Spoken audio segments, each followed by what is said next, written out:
আসসালামু আলাইকুম। 18 বাংলা সংবাদে সবাইকে স্বাগত জানাচ্ছি। আমি ভাবনা হবে। শুরুতেই বিআরবি কেবল সংবাদ শিরোনাম। বন্যায় 18 জনের মৃত্যু, বিদ্যুৎবিহীন বাড়িঘরে রাতভর ডাকাতি, ফেনীতে আশ্রয় শিবিরে খাবারের জন্য হাহাকার, হেলিকপ্টারে ত্রাণ পৌঁছাচ্ছে সেনাবাহিনী। 3 লাখ প্রবাসীর পরিবার বন্যায় আক্রান্ত, দুর্দশা দেখে বিদেশে বসে কাঁদছেন স্বজনরা। ঢাকা বিশ্ববিদ্যালয়ের ত্রাণ কর্মসূচিতে অভূতপূর্ব সাড়া। দেশের নদ নদীর নাব্যতা কমে যাওয়ায় ভয়াবহ বন্যার প্রধান কারণ মনে করছেন বিশেষজ্ঞরা। বাঁধ খোলার পূর্বাভাস দেওয়ার কোনো চুক্তি নেই ভারতের সাথে। এবং 1.5 টন মাছ মরে ভেসে উঠেছে রাজধানী ধানমন্ডি লেকে, জনমনের নানা প্রশ্ন।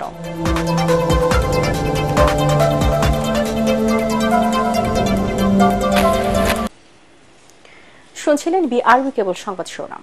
এবারে বিস্তারিত। বন্যায় এই পর্যন্ত 18 জনের মৃত্যু হয়েছে। পানি কমলেও মানবিক ও সামাজিক বিপর্যয় শুরু হয়েছে দুর্গত জেলাগুলোতে। 3 দিন ধরে বিদ্যুৎবিহীন ফেনীর বন্যা কবলিত বহু দোকানবাড়িতে লুট ও ডাকাতি হয়েছে রাতে। যোগাযোগ বিচ্ছিন্ন থাকায় রাস্তায় আটকে আছে শত শত ত্রাণবাহী গাড়ি। আশ্রয় শিবিরে খাবারের জন্য চলছে হাহাকার। যদিও হেলিকপ্টারে শুকনো ও রান্না করা খাবার পৌঁছানোর চেষ্টা করছে সেনাবাহিনী। আরো জানাচ্ছেন কেরামতুল্লাহ বিপ্লব। বিপর্যস্ত জেলা ফেনীর 80% সড়ক, মহাসড়ক, এমনকি শহরের অলিগলিও ডুবে আছে বুক সমান পানিতে। 3 দিন ধরে এ পরিস্থিতিতে ভেঙে পড়েছে অনেক পাকা স্থাপনা, বহুতল ভবনে থাকাও আর নিরাপদ মনে করছেন না শহরবাসী। কিন্তু স্কুল, কলেজ, মাদ্রাসা কিংবা সরকারি বেসরকারি আশ্রয়কেন্দ্রে তিল ধারণের ঠাঁই নেই। ফেনীর অন্তত 10 লাখ মানুষ এই মুহূর্তে আছে আশ্রয়কেন্দ্রে। বাড়িঘর ছাড়ার অপেক্ষায় আছেন আরও কয়েক লাখ। বাথরুম, গোসলের সুযোগ নেই, রান্নার বন্দোবস্ত নেই। কেউ অসুস্থ হলে তাকে হাসপাতালে নেওয়া যাচ্ছে না, সেখানেও পানি উঠেছে। এমনকি কারো মৃত্যু হলেও সেই লাশ দাফন কাফন করাও কঠিন হয়ে পড়েছে। কিছু বার করতে পারি না। এই দেন খালি 11টার সময় গুলগুলে ঘরে ঢুকি পানি দূর হয়ে গেছে। যারা যেখানে অন্তত ন্যূনতম একটু খাবার ব্যবস্থা করা, যে এককভাবে তো এটা সম্ভব না।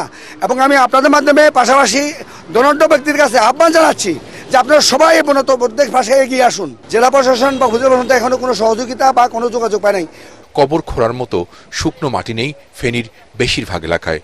আশ্রয় কেন্দ্রগুলোতে খাবারের জন্য কাঁদছে শিশুরা, অসুস্থ হয়ে পড়ছেন বৃদ্ধরা। এ যেন এক মহা বিপর্যয় নেমে এসেছে, যা এর আগে আর কখনো দেখেননি ফেনীবাসী। আমার ঘর তো ডুবে গেছে, ঘর থেকে আরেক জায়গায় গেছি বাঁচার জন্য, সেখানেও ডুবে গেছে। ত্রাণ সহায়তা আর সেবা নিয়ে সারা দেশ থেকে হাজারো মানুষ ছুটছেন ফেনীর দিকে। যে যা পারছেন তাই সাথে করে নিয়ে যাচ্ছেন, কিন্তু এর বেশিরভাগই প্রকৃত ক্ষতিগ্রস্তদের কাছে পৌঁছানো যাচ্ছে না। থই থই পানি চারিদিকে, রাস্তাঘাট সব ভাঙা। নৌকা, ট্রলার কিংবা স্পিডবোট যে যেখানেই পারছেন ব্যবহার করছেন পানিবন্দী মানুষকে উদ্ধারের জন্য। কেউ যাবেন না, পানির স্রোত অনেক বেশি। একেবারে দুর্গত এলাকাগুলোতে বৃহস্পতিবার থেকেই শুকনো খাবার ও জরুরি ত্রাণ সহায়তা হেলিকপ্টারে পাঠাচ্ছে সেনাবাহিনী, র্যাব সহ বিভিন্ন সংস্থা। সেনাবাহিনী প্রধান জেনারেল ওয়াকার উজ্জামান নিজেও শুক্রবার ঘুরে দেখেছেন ফেনীর পরশুরাম উপজেলার বেশ কিছু এলাকা। পরিস্থিতি কিভাবে মোকাবেলা করা যায় তার নির্দেশনাও দিয়েছেন তিনি। ওদিকে বন্যার পানি নামতে শুরু করেছে চট্টগ্রামের দুর্গত এলাকাগুলো থেকে। ফটিকছড়ির সুন্দরপুর সহ বিভিন্ন ইউনিয়নে আটকা পড়া লোকজনকে উদ্ধার করছে সেনাবাহিনী সহ বিভিন্ন সংস্থার স্বেচ্ছাসেবীরা। অন্তত 50,000 মানুষ পানিবন্দী হয়ে আছে বাসাবাড়ির ছাদ ও চালে। মনু নদীর পানি কিছুটা কমলেও মৌলভীবাজারের কুলাউড়া, জুড়ি, কমলগঞ্জ, রাজনগর ও সদর উপজেলার বেশ কয়েকটি ইউনিয়নে 3 লাখেরও বেশি মানুষ রয়েছে পানিবন্দী। স্থানীয় প্রশাসন জানিয়েছে জেলার অন্তত 40টি ইউনিয়নের 450টি গ্রাম প্লাবিত হয়েছে এবারের বন্যায়। 98টি আশ্রয় কেন্দ্র খোলা হয়েছে। দুর্গত বেশিরভাগ এলাকায় 2 দিন ধরে বিদ্যুৎ নেই, বিচ্ছিন্ন হয়ে গেছে মোবাইল নেটওয়ার্ক। কলাগাছ, বাঁশের ভেলায় পানিতে গবাদি পশু ও হাঁস মুরগি নিয়ে ভাসছে অনেক পরিবার। কেরামতুল্লাহ বিপ্লব, এটিএন বাংলা।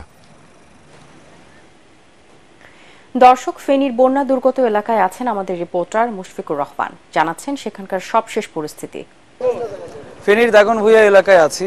এখানে যে মানবিক বিপর্যয়টা চলছে পুরো ফেনী জুড়ে, ফেনীর যেই এলাকাটা প্রথমে প্লাবিত হয়েছিল সেখান থেকে পানি কিন্তু এসে এখন এই যে দাগনভূঞা থেকে নোয়াখালীর দিকে কিন্তু পানিটা নেমে যাচ্ছে, এবং এর ফলে যেটা হচ্ছে নতুন করে অনেক এলাকা প্লাবিত হচ্ছে। দাগনভূঞা এলাকার উপজেলার 8টা ইউনিয়ন এবং একটি পৌরসভা কিন্তু এরই মধ্যে প্লাবিত হয়ে গেছে, এবং দুর্গতদেরকে উদ্ধার করার জন্য বড় চাকার যে ট্রাক আছে মাটি টানার, সেই ট্রাকগুলো ব্যবহার করা হচ্ছে, যেটা পর্যাপ্ত নয়। এবং মানুষের যে মানুষরা আক্রান্ত হয়েছে সেই মানুষদের কাছে আসলে পৌঁছানো সম্ভব হচ্ছে না নৌকা ছাড়া। আমরা দেখেছি যে স্থানীয় কিছু লোক এবং ঢাকা থেকে আসা একদল ভলান্টিয়ার তারা কিন্তু নৌকা বোট নিয়ে এসেছেন এবং তারা দুর্গতদের কাছে যাওয়ার চেষ্টা করছেন এবং তাদেরকে উদ্ধার কাজ করার জন্য তারা এসেছেন। আমরা যতটুকু খবর পেয়েছি ঢাকা এবং পার্শ্ববর্তী এলাকা থেকে বোট নিয়ে লরিতে করে তারা এখানে আসছেন এবং আরও টিম এখানে রওনা হয়েছেন বলে আমাদেরকে তারা জানিয়েছেন। তবে এখানে যে সবচেয়ে বড় সংকট সেটা কিন্তু বোটের সংকট। এখনো পর্যন্ত পর্যাপ্ত বোট নেই। আমরা সকাল থেকে এই পর্যন্ত একটি মাত্র উদ্ধারকারী বোট দেখছি, যারা মালামাল নিয়ে বা ত্রাণ সামগ্রী নিয়ে মানুষজনদেরকে উদ্ধার করতে যাচ্ছেন, কারণ প্রায় 2-3 দিন যাবৎ কিন্তু মানুষরা আটকে আছে পানিতে এবং নিচু স্থানে, যেখানে বোট ছাড়া কোনোভাবেই যাওয়া সম্ভব নয়। এর জন্য তারা বলছেন, যারা স্বেচ্ছাসেবক আছে তারা বলছেন যে ফেনীতে যে ত্রাণ আছে সেই ত্রাণ দিয়ে হয়তো বা চলা যাবে, তবে বোট ছাড়া মানুষের প্রাণ রক্ষা করা অনেকটাই দুঃসাধ্য এবং কষ্টসাধ্য হয়ে যাচ্ছে। এবং নতুন করে যে এলাকাগুলো বন্যা কবলিত হয়ে পড়ছে, বিশেষ করে দাগনভূঞা থেকে চৌমনি হয়ে মাইজদি এবং নোয়াখালীর যে এলাকাটা এবং কুমিল্লার যে কিছু কিছু এলাকা নতুন করে প্লাবিত হচ্ছে, সেইখানে ত্রাণ বিতরণ এবং উদ্ধার কার্যক্রম পরিচালনা করা এখন সময়ের দাবি হয়ে উঠেছে। এই ছিল এখনকার মতো আমার কাছে সর্বশেষ। বন্যায় আক্রান্ত 11 জেলায় এখনো 9.5 লাখ মানুষ পানিবন্দী হয়ে আছে বলে জানিয়েছে দুর্যোগ ব্যবস্থাপনা ও ত্রাণ মন্ত্রণালয়। সচিবালয়ে এক সংবাদ সম্মেলনে এই তথ্য জানান দপ্তরটির সচিব কামরুল হাসান। শুক্রবার পর্যন্ত 18 জনের মৃত্যুর খবর পেয়েছেন তারা। সচিব বলেন, ক্ষতিগ্রস্ত 3,500 আশ্রয় কেন্দ্রে প্রায় 3 লাখ মানুষকে আশ্রয় দেওয়া হয়েছে। আগামী 24 ঘন্টার মধ্যে দুর্গত এসব এলাকার বন্যা পরিস্থিতির উন্নতি হবে বলেও আশা করেন তিনি। সেনাবাহিনীর তরফ থেকে তারা যেটা বলেছে, তাদের নিজস্ব বোট, তারপরে হেলিকপ্টার, তারপরে নৌবাহিনী, কোস্টগার্ড তাদের বোট এবং যে ইয়েগুলো সেগুলি ব্যবহার করছে। জেলা প্রশাসন থেকে তারা কান্ট্রি বোটগুলো ব্যবহার করছে। আশেপাশে থেকে এই সমস্ত জিনিস আশেপাশে জেলা থেকেও তারা নিয়ে এসছে, লজিস্টিক্স নিয়ে এসে তারা এগুলি ব্যবহার করছে। বন্যা যখন পানি নেমে যাবে তখন মানুষের যেমন হয় তেমনিভাবে গবাদি পশু, যেমন এই সময় যে ঘাসগুলো যেটা খেয়ে থাকে গবাদি পশু, সেটা হয় খানিকটা পচনশীল হয়তো, তখন গবাদি পশুর আক্রমণ হয়। তো এই বিষয়টা আমাদের মাথায় আছে এবং আমরা অলরেডি বলে দিয়েছি যেন বন্যা পরবর্তী সময়ে পানিবাহিত রোগ যেটা আছে এটি যেন ছড়িয়ে না পড়ে, এই ব্যাপারে আমাদের পূর্ব প্রস্তুতি আছে। সর্বনাশা বন্যায় সব হারিয়ে হাহাকার করছেন প্রবাসী অধ্যুষিত ফেনী, নোয়াখালী, কুমিল্লা, ব্রাহ্মণবাড়িয়া, সিলেট ও চট্টগ্রামের অন্তত 3 লাখ পরিবার। বছরের পর বছর বিদেশে কষ্ট করে রোজগার করা টাকা পাঠিয়ে অনেকে বাড়িঘর করেছিলেন, তা ক্ষতিগ্রস্ত হয়েছে বন্যায়। প্রবাসী অনেক পরিবার উঠেছে অন্যের বাড়ি কিংবা আশ্রয় কেন্দ্রে। খাবারের জন্য হাত পাচ্ছেন এরোর কাছে। প্রবাসীদের অনেকের গবাদি পশু, হাঁস মুরগি, খামার, পুকুরের মাছ ভেসে গেছে, যা করেছিলেন ব্যাংক ঋণ কিংবা এনজিও থেকে নেওয়া কিস্তির টাকায়। অনেকের পরিবার পানিবন্দী হয়ে আছে কয়েকদিন ধরে। প্রবাসীরা তাদের বর্ণাঢ্য পরিবারের জন্য সরকারের বিশেষ সহায়তা চেয়েছেন। ফেনীতে প্রত্যেকটা জেলা, প্রত্যেকটা ইউনিয়নে ক্ষতিগ্রস্ত হয়েছে। কোন একটা গ্রাম নাই, কোন একটা এলাকা নাই যে ক্ষতিগ্রস্ত হয়নি। বিশেষ করে বর্তমানে বেশি ক্ষতি হচ্ছে ফেনীর দক্ষিণাঞ্চল, যেটা ফরাদনগর, ফাজিলপুর, ভোরবাজার এবং আমাদের লেমুয়া। আমি হলাম লেমুয়া, দক্ষিণ চাঁদপুর। আমি গত 20 দিন থেকে আমার এলাকায় প্রচুর পানি শুধু বাড়তেছে, ফ্লু বাড়তেছে। আমার ওখানে আমাদের এলাকার মধ্যে প্রায় 600-700 মানুষ একটা স্কুলের মধ্যে অবস্থান করতেছে। আমার এখানে যারা বিল্ডিং ঘর আছে তারা দোতলায় অবস্থান করতেছে। পুরো পানি প্লাবিত। কালকে দুপুর পর্যন্ত সবার সাথে যোগাযোগ হয়েছে, সন্ধ্যাবেলা একটু যোগাযোগ হয়েছে, এখন থেকে আর কোনো খোঁজ খবর পাচ্ছি না। যারা উদ্ধারকর্মী বা রেস্কিউ টিম যারা আছেন তারা সবাই ফেনী, পরশুরাম, ফুলগাজী, ছাগলনাই এগুলো নিয়ে ব্যস্ত আছেন, কিন্তু আমাদের এদিকে এখন পর্যন্ত দেখার মতো কেউ যায় নাই। একটা স্পিড বোট, একটা বোট বা কোনো প্রকার উদ্ধারকর্মী, কোনো প্রকার রেস্কিউ টিম কেউ এখন পর্যন্ত যায়নি। যে কোনো ভাবে হোক, যেভাবে হোক সাহায্য নিয়ে এগিয়ে যান। সেখানে কোনো খাওয়া নাই, কোনো খাওয়ার পানি নাই। বাংলাদেশ সেনাবাহিনী সহ স্বেচ্ছাসেবী সংগঠনগুলো দৃষ্টি আকর্ষণ করব, এই অঞ্চলগুলিতে আটকে পড়া বৃদ্ধ মা বাবা, নারী শিশুদের রক্ষায় আপনারা এগিয়ে আসুন। তার পাশাপাশি কিছু শুকনো খাবারের ব্যবস্থা করুন। আমরা জানি না গত 2-3 দিন তাদের কি অবস্থা। বন্যা দুর্গতদের সহযোগিতায় যেন সব মানুষ এক হয়েছে ঢাকা বিশ্ববিদ্যালয়ের টিএসসিতে। নগরীর লাখো মানুষের সাধ্য অনুযায়ী টাকা, জরুরি খাবার, ওষুধপত্র নিয়ে অংশ নিচ্ছেন বৈষম্য বিরোধী ছাত্র আন্দোলনের গণত্রাণ কার্যক্রমে। বিস্তারিত আদ্দিন সজীবের রিপোর্টে। দিন নেই রাত নেই ত্রাণ দিতে মানুষের এমন স্বতঃস্ফূর্ত অংশগ্রহণ আগে কেউ কি দেখেছে কখনো? ঢাকা বিশ্ববিদ্যালয়ের টিএসসি তারই বড় উদাহরণ। সহযোগিতার হাত বাড়িয়ে দিয়ে ঢাকা নগরের লাখো মানুষ এগিয়ে আসছেন, সারা দেশের বন্যা দুর্গত মানুষের পাশে দাঁড়াচ্ছেন। বলছেন বন্যা কবলিত এলাকার মানুষের ভয় নেই। কর্মযজ্ঞ দেখে আমরা অভিভূত। আমি আমাদের স্টুডেন্ট ছাত্রদের সবাইকে দোয়া করি, তোমরা অনেক দিন বেঁচে থাকো, তোমাদের হাতে এই বাংলাদেশ, তোমাদের হাতেই বাংলাদেশ আর থেমে থাকবে না, বাংলাদেশ এগিয়ে যাবেই। সবারই সহযোগিতা দরকার, একেবারেই সবার সহযোগিতা ছাড়া এটা সম্ভবই না। প্লাস্টিকের ব্যাংকে জমানো 35,000 টাকা নিয়ে এই দুই ছোট্ট শিশু হাজির টিএসসিতে। সব টাকা দিয়েছে বন্যার্তদের জন্য। বন্যার মহাদুর্যোগে আক্রান্ত 1/2 কোটি মানুষের পাশে দাঁড়াতেই গণত্রাণ সংগ্রহ কার্যক্রম শুরু করে বৈষম্য বিরোধী ছাত্র আন্দোলন। আমাদের নগদ সংগ্রহ এবং মোবাইল ব্যাংকিং এর মাধ্যমে আমাদের গতকাল রাত 2টা পর্যন্ত অর্থ এসেছে হচ্ছে 1,42,50,196 টাকা। এটা ছিল আমাদের গতকাল রাত 2টা পর্যন্ত, সকাল 10টা থেকে রাত 2টা পর্যন্ত মোবাইল ব্যাংকিং এবং টিএসসি নগদ অর্থ সংগ্রহের এই অ্যামাউন্টটা। ফেনীতে 4টি সহ বন্যা কবলিত বিভিন্ন জেলায় মোট 18টি ট্রাকে ত্রাণ পাঠানো হয়েছে। সমন্বয়করা জানান গত 2 দিনে অনেক কাপড় এসেছে, এখন বেশি দরকার ওষুধ, স্যালাইন, প্যাড এবং লাইফ জ্যাকেট। এইরকম রেসপন্স মনে হয় আমরা আমাদের জন্মের পর তো দেখিনি, আমাদের বাবা মায়েরা তাদের বয়সে দেখেছেন কিনা এটা তো একটু ডাউট আছে আমাদের। মানে ভালো লাগছে যে সব বয়সের সব প্রতিষ্ঠানের মানুষজন যেভাবে সাড়া দিচ্ছেন। মানে ভলান্টিয়ারদের মধ্যে আপনি দেখবেন ঢাকা ভার্সিটি থেকে শুরু করে ঢাকা কলেজ সব ইনস্টিটিউশনের মানুষজন আছেন, ইভেন আমাদের বাবা মায়েদের বয়সী মানুষরাও এসে হেল্প করছেন। আমার প্রিয় মাতৃভূমি এটার যে একটা করুণ দশা চলতেছে, এই অবস্থায় যে আমরা পাশে দাঁড়াতে পারছি, সবার জন্য কাজ করতে পারছি, এটা আমাদের ভিতর থেকেই ভালো একটা ফিলিংস কাজ করে। দেশ বিদেশের বিভিন্ন প্রান্ত থেকে যারা সহযোগিতা করতে চান তাদের এই নম্বরে টাকা পাঠানোর অনুরোধ জানানো হয়েছে। যেন হারিয়ে যাওয়া আস্থাটা বিশ্বাস হয়ে ফিরেছে বাংলার মাটিতে। সবাই এক হচ্ছেন ছাত্রদের ডাকে। বন্যা দুর্গতদের পাশে থাকার জন্য এদেশের লাখো মানুষ, কোটি মানুষ আজ এক হয়েছেন। কেউ অর্থ দিয়ে, কেউ বা ত্রাণ নিয়ে এগিয়ে আসছেন, ছুটে আসছেন এই টিএসসিতে। লাইন ধরে দিচ্ছেন বন্যার্ত মানুষের জন্য তাদের সহযোগিতা হাত বাড়িয়ে। এমনি করে সবাই এক হলে যে কোনো বড় সংকট উত্তরণ সহজ হবে বলে মনে করছেন তারা। আদ্দিন সজীব, এটিএন বাংলা, টিএসসি, ঢাকা। ভারত ও বাংলাদেশে অতিবৃষ্টি, ড্যাম ও ব্যারেজ দিয়ে পানির অস্বাভাবিক ঢল নেমে আসার পাশাপাশি নদীর নাব্যতা হ্রাসকে চলমান বন্যার প্রধান কারণ বলে মনে করেন বিশেষজ্ঞরা। তারা বলেন, আবহাওয়া ও বন্যার পূর্বাভাস জানানোর বিষয়ে ভারতের সাথে চুক্তি থাকলেও জলাধার ও বাঁধ খুলে দেওয়ার আগে জানানোর চুক্তি নেই, আছে রেওয়াজ। এই কারণে গণহারে ভারতকে গালি না দিয়ে প্রকৌশলগত জায়গা থেকে বন্যার কারণ ও সমাধান বের করার পরামর্শ পানি বিশেষজ্ঞ অধ্যাপক ডক্টর আইনুন নিশাতের। বিস্তারিত মিজান শাহজাহানের রিপোর্টে। গত 3 যুগে এমন বন্যা দেখেননি ফেনী, কুমিল্লা, নোয়াখালী সহ আশপাশের মানুষ। চট্টগ্রামের পাশাপাশি বন্যায় আক্রান্ত সিলেট। বিশেষজ্ঞরা বলেন, আগামী সপ্তাহে নতুন করে প্লাবিত হওয়ার আশঙ্কা আছে উত্তরবঙ্গের জেলাগুলো।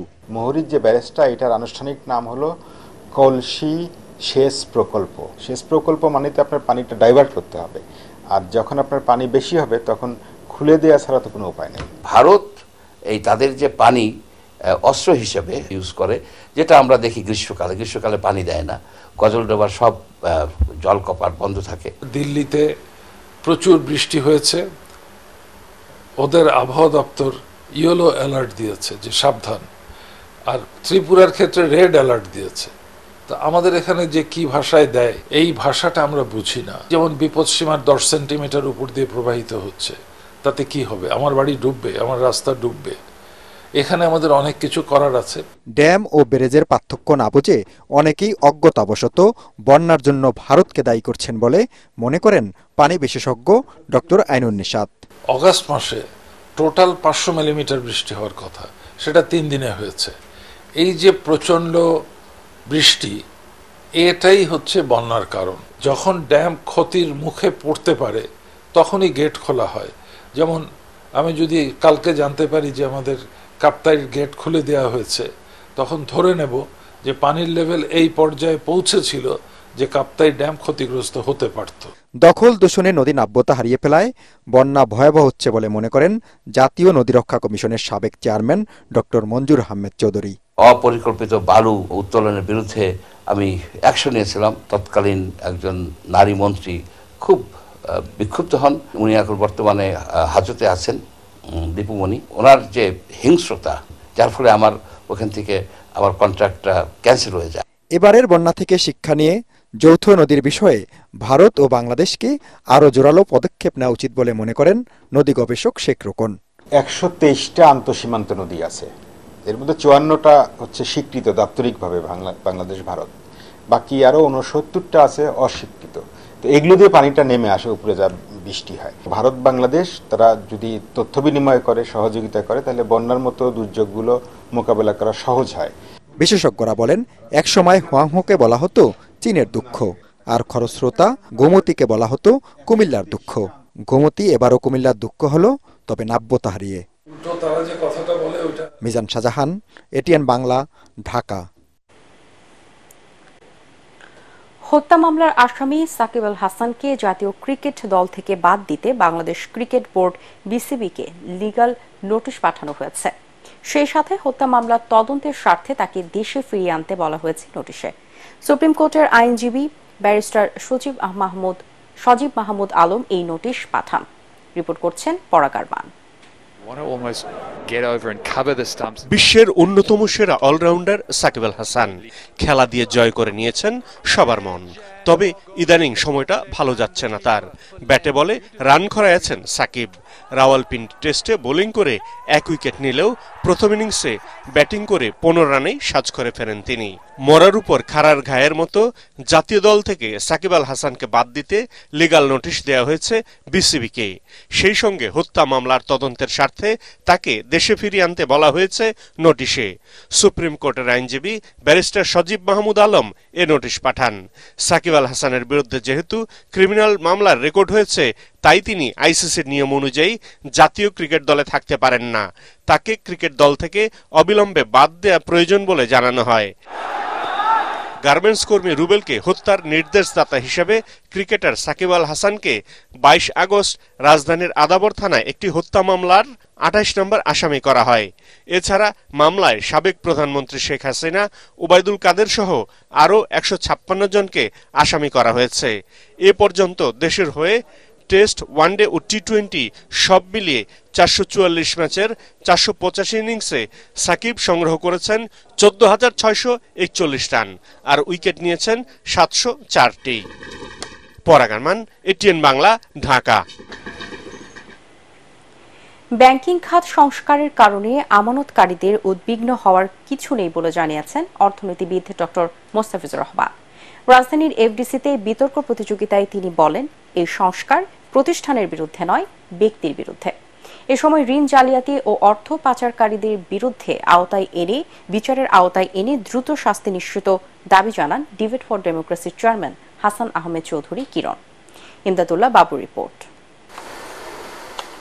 বৈষম্য বিরোধী আন্দোলনে নিহত ছাত্র জনতার রুহের মাগফিরাত কামনা করে 1 মিনিট নীরবতা পালনের মধ্য দিয়ে শুরু হয় ডিবেট ফর ডেমোক্রেসি আয়োজিত বিতর্ক প্রতিযোগিতা। এতে নতুন বাংলাদেশের জন্য আর্থিক খাতে সুশাসন নিশ্চিতে করণীয় বিষয়ে যুক্তিতর্ক উপস্থাপন করেন বিতর্কিকরা। শিক্ষার্থীদের বিতর্ক পর্ব শেষে নির্ধারিত বক্তব্যে ছায়া সংসদের স্পিকার হাসান আহমেদ চৌধুরী কিরণ বলেন, বিগত সরকারের সময় নামে বেনামে লাখ লাখ কোটি টাকা ঋণ নিয়ে সুবিধাভোগীরা ব্যাংকগুলোকে ফাঁকা করে রেখে গেছে। ইউরোপ, আমেরিকা, কানাডায় তারা বাড়ি গাড়ি করে ব্যবসা বাণিজ্য করে তার নির্বিঘ্নে জীবন যাপন করছিল। অন্তর্বর্তীকালীন সরকার সেই ব্যক্তিদেরকে চিহ্নিত করে পাচারকৃত অর্থ ফিরিয়ে এনে যারা অর্থ পাচার করেছেন তাদেরকে দেশে এনে আইন অনুযায়ী উপযুক্ত শাস্তির ব্যবস্থা করবেন। এতে প্রধান অতিথির বক্তব্যে সিপিডির সম্মানীয় ফেলো ডক্টর মুস্তাফিজুর রহমান বলেন, পাচার হওয়া অর্থ দেশে আনার প্রক্রিয়া বেশ জটিল। অ্যাসেট রিকভারি ইনস্টিটিউশন দিয়ে এগুলোকে আনা আসা খুবই জটিল। বৈধ পথে তো কিছুই যায় নাই, সবই গেছে অবৈধ পথ। ওভার ইনভয়েসিং, আন্ডার ইনভয়েসিং এর মাধ্যমে যেটা গেছে সেটা হয়তো আমরা ট্রেড মিসপ্রাইসিং ইত্যাদি দিয়ে কিছুটা আমরা আইডেন্টিফাই করতে পারবো, কিন্তু হুন্ডি হাওলার মাধ্যমে যেটা গিয়েছে সেটাকে আমরা এন্ড পয়েন্ট থেকে তারপর আমি যদি পেপার ট্রেড এস্টাবলিশ করতে পারি তাহলে আমরা আনতে পারবো। তবে এখানে জটিল যেটা সেটা হলো যে তারা ক্যাশ টাকাও রাখেন নাই, স্থাবর সম্পত্তি ইত্যাদি ওখানে কিনেছেন। অনুষ্ঠানে বর্তমান সরকারের কাছে বিগত সরকারের সব আর্থিক অনিয়ম ও দুর্নীতির তথ্যসহ শ্বেতপত্র দ্রুত প্রকাশ এবং জড়িতদের শাস্তি নিশ্চিতের দাবি জানান অতিথি ও বক্তারা।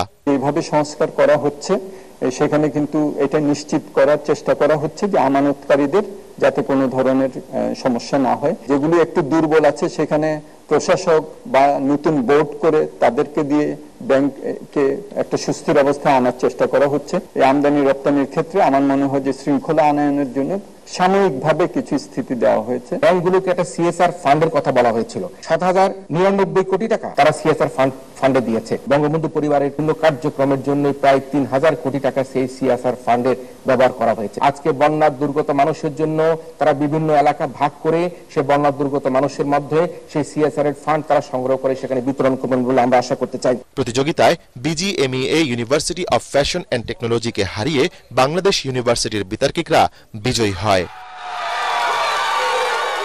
ইমদাদুল্লাহ বাবু, এটিএন বাংলা, ঢাকা। 1.5 টনেরও বেশি মাছ মরে ভেসে উঠেছে রাজধানীর ধানমন্ডি লেকে। কিভাবে এত মাছ মারা গেল এই নিয়ে নানা প্রশ্ন ঘুরপাক খাচ্ছে জনমনে। মরা পচা মাছের দুর্গন্ধে অতিষ্ঠ ওই এলাকার মানুষজন। লেক থেকে মাছ অপসারণের কাজ করছে ধানমন্ডি সোসাইটি ও দক্ষিণ সিটি কর্পোরেশন। মুস্তাফিজুর রহমানের রিপোর্ট।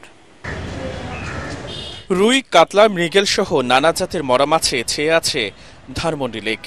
লেকের 8 নং ব্রিজ থেকে 32 নম্বর ব্রিজ পর্যন্ত পানিতে ভাসছে এসব মাছ। হঠাৎ এত মাছ কিভাবে মারা গেল তা নিয়ে নানা প্রশ্ন জনমনে।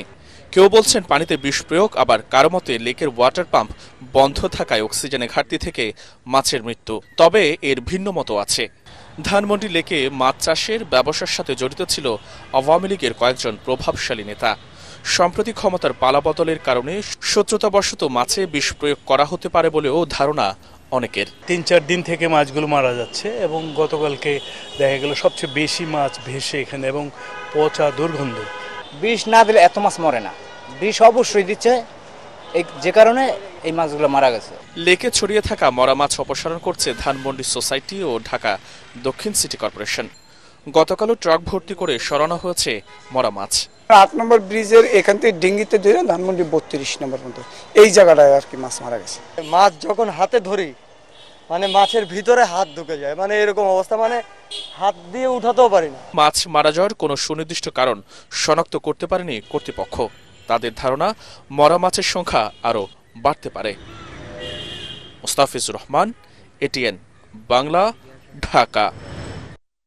ঢাকার বাসার বিমান ঘাঁটি থেকে ত্রাণ নিয়ে একের পর এক হেলিকপ্টার যাচ্ছে বন্যা দুর্গত দুর্গম এলাকায়। বিমান বাহিনীর এমন একটি হেলিকপ্টারে আছেন সহকর্মী মনির হোসেন তপু। তিনি জানাচ্ছেন ত্রাণ বিতরণের সেই খবর। বানবাসীদের সহায়তার জন্য যে যেভাবে পারছেন এগিয়ে আসছেন। বাংলাদেশ বিমান বাহিনীর বাসার ঘাঁটি থেকে আমরা দেখেছি একের পর এক হেলিকপ্টার উড়ে যাচ্ছে এরকম ত্রাণ সহায়তা নিয়ে। আমরা যেমন এখন কিছুক্ষণ আগে এখান থেকে রওনা দিয়েছি ফেনীর উদ্দেশ্যে, আমরা পরশুরাম, ফুলগাজী সহ কয়েকটি স্থানে আকাশ থেকেই আমরা যতটুকু জানতে পেরেছি যে আকাশ থেকে যে ত্রাণ যে সামগ্রী যেগুলো দেখছেন সেগুলো বিতরণ করা হবে এবং এই একটি হেলিকপ্টারে আমরা যতটুকু জানতে পেরেছি প্রায় 250 প্যাকেট ত্রাণ সামগ্রী রয়েছে।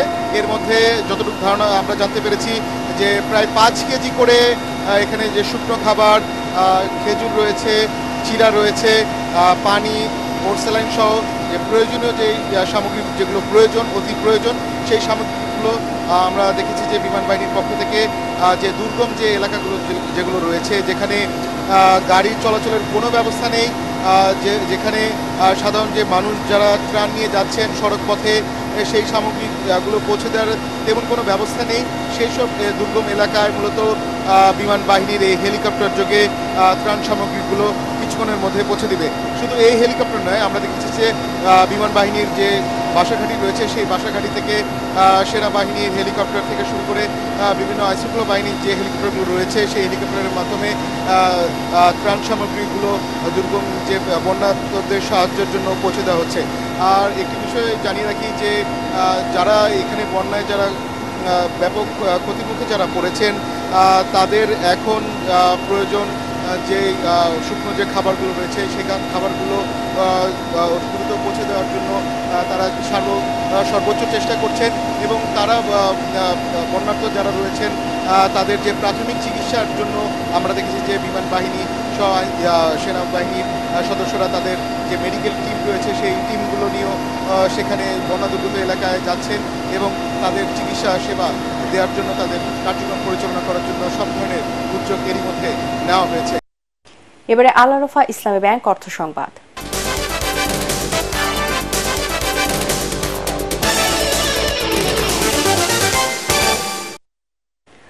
বন্যায় ক্ষতিগ্রস্ত ব্রাহ্মণবাড়িয়ার আখাউড়া স্থলবন্দরে ইমিগ্রেশন সহ আমদানি রপ্তানি 4 দিন ধরে বন্ধ রয়েছে।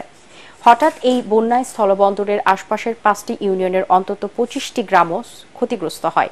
পানির তোড়ে একটি অস্থায়ী বেইলি সেতু তলিয়ে যাওয়ার আখাউড়া আগরতলা সড়কে বন্ধ রয়েছে যান চলাচলও। স্থানীয়রা জানায় বুধবার সকাল থেকে বন্দরের পাশের একটি খাল দিয়ে ভারত থেকে তীব্র বেগে পানি ঢুকতে থাকে। এক পর্যায়ে স্থলবন্দর বাউতলা, বীরচন্দ্রপুর, কালিকাপুর, বঙ্গের চর, সাহেবনগর সহ 5টি ইউনিয়নের অন্তত 25টি গ্রাম পানি ঢুকে পড়ে। এবারে আন্তর্জাতিক সংবাদ।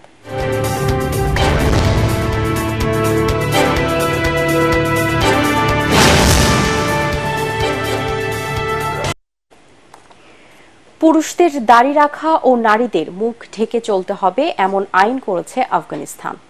দেশটিতে নীতি নৈতিকতা বিষয়ক একগুচ্ছ নিয়ম কানুন কার্যকর শুরু করেছে তালেবান সরকার। এসব আইনের আওতায় দেশটিতে গাড়ি চালানোর সময় গান বাজানো যাবে না। নামাজ আদায় ও রোজা পালন বাধ্যতামূলক করা হয়েছে।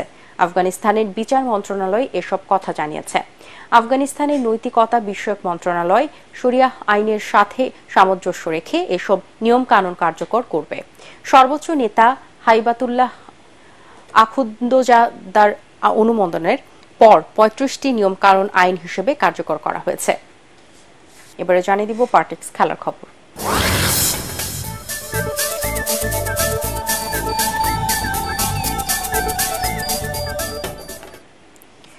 মুশফিকুর রহিমের সেঞ্চুরিতে রাওয়ালপিন্ডি টেস্টে শেষ করার আগে আরবি কেবল সংবাদ শিরোনামগুলো জানিয়ে দিব আরো একবার। বন্যায় 18 জনের মৃত্যু, বিদ্যুৎবিহীন বাড়িঘরে রাতভর ডাকাতি, ফেনীতে আশ্রয় শিবিরে খাবারের জন্য হাহাকার, হেলিকপ্টারে ত্রাণ পৌঁছাচ্ছে সেনাবাহিনী। 3 লাখ প্রবাসীর পরিবার বন্যায় আক্রান্ত, দুর্দশা দেখে বিদেশে বসে কাঁদছেন স্বজনরা। ঢাকা বিশ্ববিদ্যালয়ের গণত্রাণ কর্মসূচিতে অভূতপূর্ব সাড়া। দেশের নদ নদীর নাব্যতা কমে যাওয়ায় ভয়াবহ বন্যার প্রধান কারণ মনে করছেন বিশেষজ্ঞরা। বাঁধ খোলার পূর্বাভাস দেওয়ার কোনো চুক্তি নেই ভারতের সাথে। এবং 1.5 টন মাছ মরে ভেসে উঠেছে রাজধানীর ধানমন্ডি লেকে, জনমনে নানা প্রশ্ন।